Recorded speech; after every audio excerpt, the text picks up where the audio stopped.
Rahayu dari jurusan Ekonomi Syariah Fakultas Ekonomi Bisnis Islam YIN Tulungagung. Dalam kesempatan kali ini, saya ingin mempresentasikan laporan praktik pengalaman lapangan gelombang ketiga yang diselenggarakan dalam bentuk observasi dan wawancara. Observasi dan wawancara kali ini saya laksanakan di UD Sumber Rezeki Kipang Krisna Tulungagung. Dalam kesempatan kali ini, saya akan mengambil judul yaitu Peran UD Sumber Rezeki Kipang Krisna Jepun Tulungagung bagi masyarakat.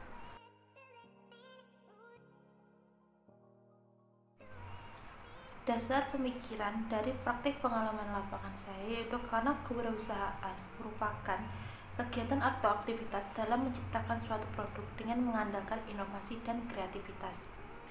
Hasil produk yang telah diciptakan oleh seorang wirausahawan dapat terus dikembangkan sehingga produk yang dihasilkan dapat dijual dan mampu menghasilkan sebuah keuntungan. Produk yang dihasilkan tentunya harus memperhatikan nilai estetika agar dapat menarik minat dari konsumen.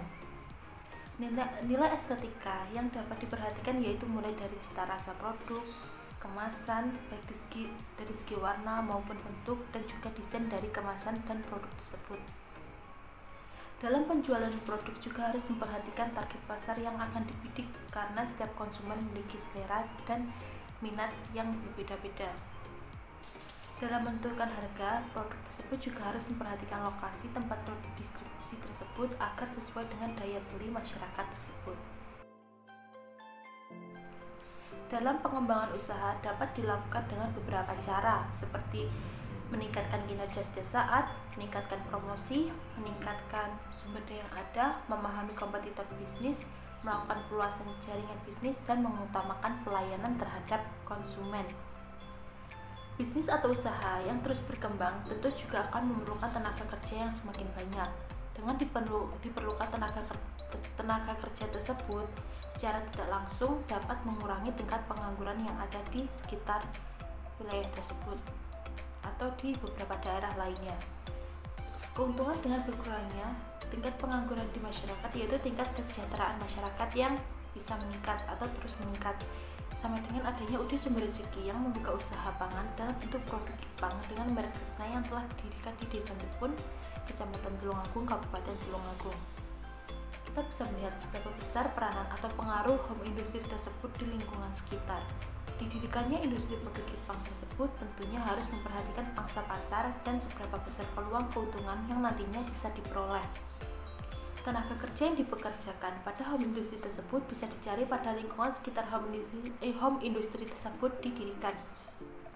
Jika usaha Kipang tersebut terus mengalami peningkatan pada sektor penjualan dan melakukan penyebaran pada distribusi yang semakin luas, maka usaha tersebut akan semakin memerlukan banyak tenaga kerja, dan di sisi lain dengan wirausahawan tersebut mendirikan usahanya dapat memberikan motivasi kepada masyarakat di desa tersebut untuk mulai berwirausaha.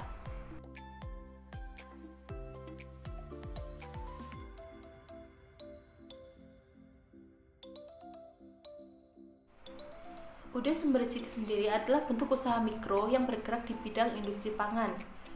Yang usaha ini merupakan bentuk usaha perorangan. Usaha ini didirikan oleh sepasang suami istri asal Tulungagung yang bernama Bapak Nurkolis dan juga Ibu Sulistianingsih. Awal berdiri usaha ini yaitu dari ayah Ibu Sulistianingsih yang sebelumnya memang sudah mendirikan usaha produk Kipang ini terlebih dahulu.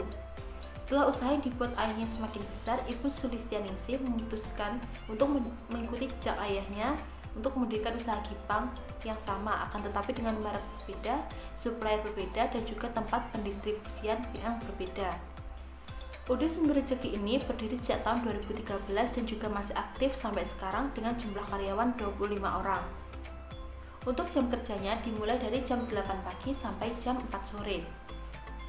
Dari hari Senin sampai hari Sabtu. Pada umumnya, target produk yang harus dihasilkan setiap harinya yaitu mencapai 150 bal. Harga penjualan dari satu bal Kipang yaitu berkisar Rp15.000.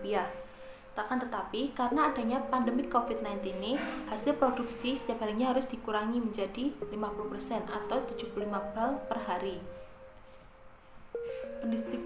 Pendistribusian produk Kipang ini dijual di dalam dan juga di luar kota. Target penjualan di dalam kota biasanya dijual di toko-toko grosir. Untuk penjual di luar kota, biasanya nanti konsumen akan datang sendiri ke tempat produksi menggunakan truk atau pickup.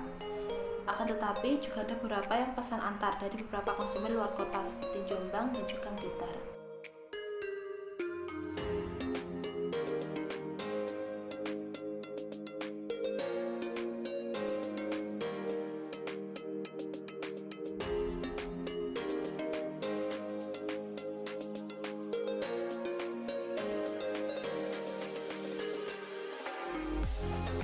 Berdasarkan hasil wawancara dalam pelaksanaan praktik pengalaman lapangan atau PPL, telah ditemukan permasalahan yaitu adapun kendala yang dihadapi oleh usaha Gipang Budi Sumber Rezeki, yaitu dari segi cuaca, persaingan bisnis, dan juga bahan baku yang tersedia.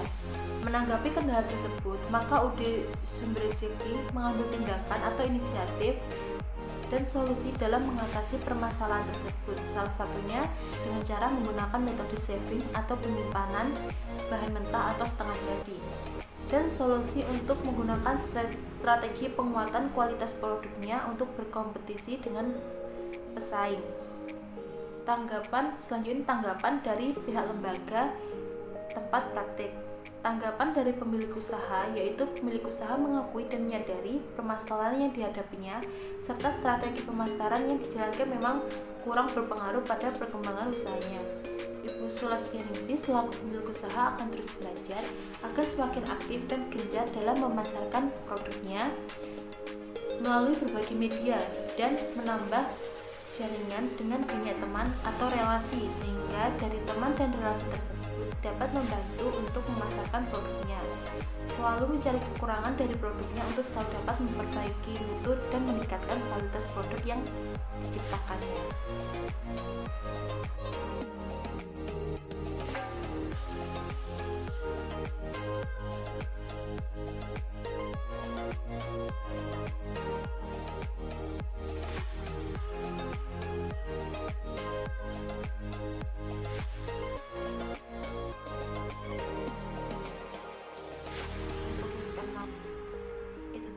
Penjelasan dan juga presentasi praktek pengalaman lapangan di UD Sumber Rezeki Gipang Krishna Jepun.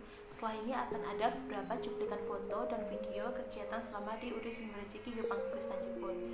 Untuk yang sudah menonton, terima kasih. Jangan lupa like, comment, dan subscribe. Wassalamualaikum warahmatullahi wabarakatuh.